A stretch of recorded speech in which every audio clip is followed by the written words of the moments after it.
Hello everyone, I am Sunita. Today in this video I would like to give a brief introduction of BA final year paper second, that is social thinkers.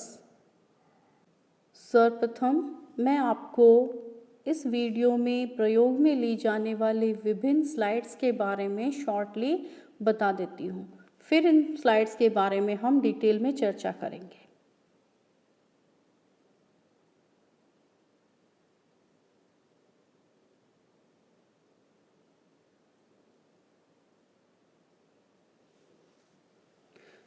इस प्रकार हमने देखा कि हमारे syllabus में 5 unit हैं, 5 thinkers हैं और पांचों ही थिंकर्स की अलग अलग स्लाइड्स बनी हुई हैं। इनमें हम वन बाय वन देखते हैं। सर्वप्रथम मैं आपको बताना चाहूँगी कि हमारे अध्ययन का तरीका या हमारा अध्ययन का अप्रोच क्या होना चाहिए। जब भी हम कोई थिंकर पढ़ते हैं, कोई विचारक पढ़ते हैं, तो हमें सर्वप्रथम उसके जीवन परिचय के बारे में जानकारी प्राप्त करनी चाहिए, यानी उसके लाइफ स्केच के बारे में, लाइफ हिस्ट्री के बारे में अध्ययन करना चाहिए। इनमें मेनली वो किस नेशनैलिटी का है, रिलीजन का है, उसका फैमिली बैकग्राउंड क्या है आदि, इन सब चीज़ों के बारे में हमें उसके वैचारिक पृष्ठभूमि के बारे में पता चलता है। साथ ही हमें उसको प्रभावित करने वाले व्यक्तियों के व्यक्तित्व तथा घटनाओं के बारे में भी जानकारी हासिल करना चाहिए, ताकि हम देख सकें कि वो जिस सिद्धांत का प्रतिपादन कर रहे हैं उनके पीछे क्या बैकग्राउंड है, या वो किसकी सोच को फॉलो कर रहे हैं, या उनके आदर्श कौन है, रोल मॉडल कौन है, क्या वो उन्हें पूर्ण रूप से अपना रहे हैं, उनसे सहमत हैं या उनसे असहमत है। इन सारी विचारधाराओं के साथ हम उस विचारक को पढ़ेंगे। साथ ही हम उस विचारक की लाइफ स्केच और उसको प्रभावित करने वाले व्यक्तित्व घटनाओं के बारे में जानकारी के बाद हम उसके द्वारा लिखित पुस्तकों या उसकी राइटिंग्स के बारे में जानकारी लेंगे कि उन्होंने कब कौन सी बुक लिखी है और कौन सी बुक में कौन से सिद्धांतों का वर्णन किया है। तत्पश्चात हम उनके द्वारा प्रतिपादित सिद्धांतों का वन बाय वन अध्ययन करेंगे, गहनता से अध्ययन करेंगे। अगर इस अप्रोच से हम किसी भी विचारक को पढ़ते हैं तो आई थिंक ये सफिशिएंट होगा आपके लिए किसी भी विचारक को सरलता से समझने के लिए। साथ ही प्रत्येक विचारक का अध्ययन कर लेने के बाद हमें उनका तुलनात्मक अध्ययन करना चाहिए कि कौन से विचारक की क्या विचारधारा है और विचारधारा में किस विचारक से वो सिमिलर है, किससे डिसिमिलर है। इस तरह से हमें गहनता से अध्ययन करना चाहिए, तो हम उस विचारक की विचारधारा के साथ साथ समाज की परिस्थिति के बारे में अच्छी तरह से जान सकते हैं। सर्वप्रथम मैं स्टार्ट करती हूँ हमारी फर्स्ट यूनिट ऑगस्ट कॉम्ट से। ऑगस्ट कॉम्ट को फादर ऑफ सोशियोलॉजी कहा जाता है, समाज शास्त्र का जनक कहा जाता है। इसका तात्पर्य यह नहीं कि इनसे पूर्व समाज शास्त्र का या समाज का अध्ययन नहीं किया गया।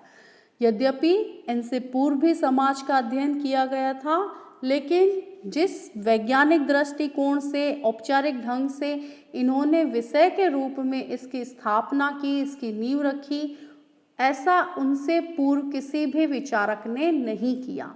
अतः हम इन्हें समाजशास्त्र के जनक, फादर ऑफ सोशियोलॉजी कहेंगे। ये फ्रेंच स्कॉलर थे। इनकी सामाजिक विचारधारा का आधार वैज्ञानिक तथ्य, कार्य कारण संबंध, क्रमबद्धता, निरीक्षण, परीक्षण, वर्गीकरण आदि रहे हैं। उन्होंने समाजशास्त्र के विषय क्षेत्र, प्रकृति तथा पद्धति शास्त्र में अभूतपूर्व परिवर्तन, परिवर्धन व परिशुद्धि की है, अर्थात उन्होंने विषय की वैज्ञानिक नींव डाली है। उनके द्वारा जो प्रतिपादित सिद्धांत हैं उनमें प्रमुख है law of 3 stages, hierarchy of sciences या हायरार्की ऑफ नॉलेज, या क्लासिफिकेशंस ऑफ साइंसेस और classification of knowledge, and then positivism. Unit 2 Karl marks.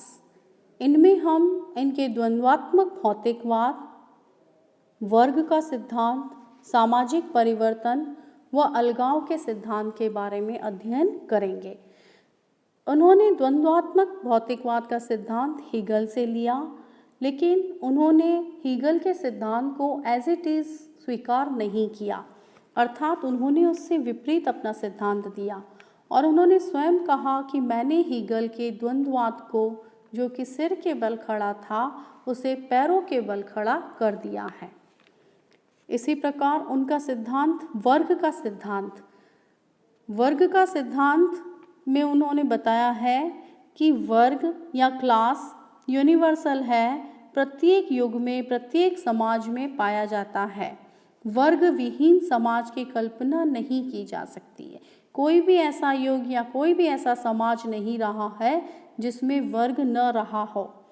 और वर्ग मेनली 2 प्रकार के होते हैं, उच्च वर्ग और निम्न वर्ग, haves and have nots.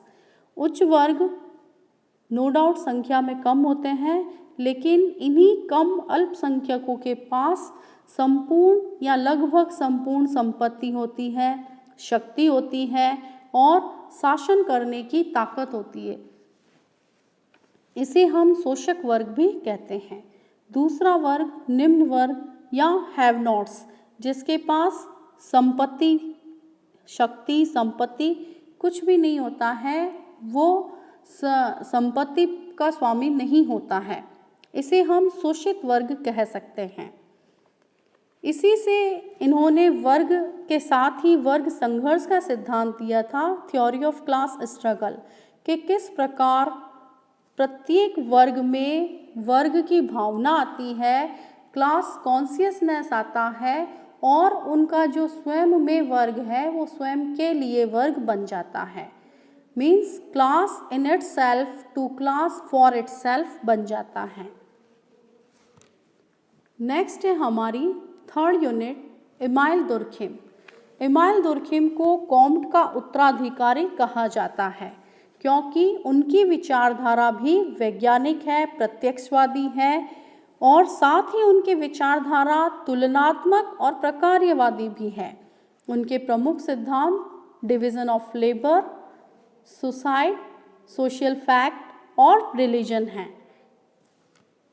Next है यूनिट 4, मैक्स वेबर।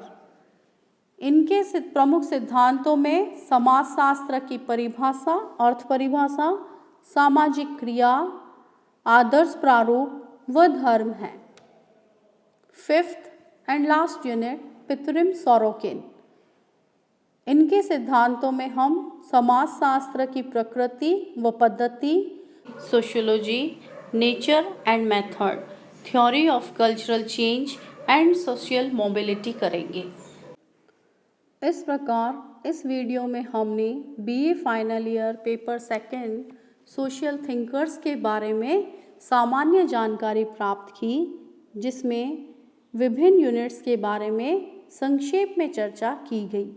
इसकी विस्तार पूर्वक चर्चा हम यूनिट वाइज और टॉपिक वाइज करेंगे अलग अलग वीडियोज़ में, जो टाइम टू टाइम अपलोड कर दिए जाएंगे। Thank you.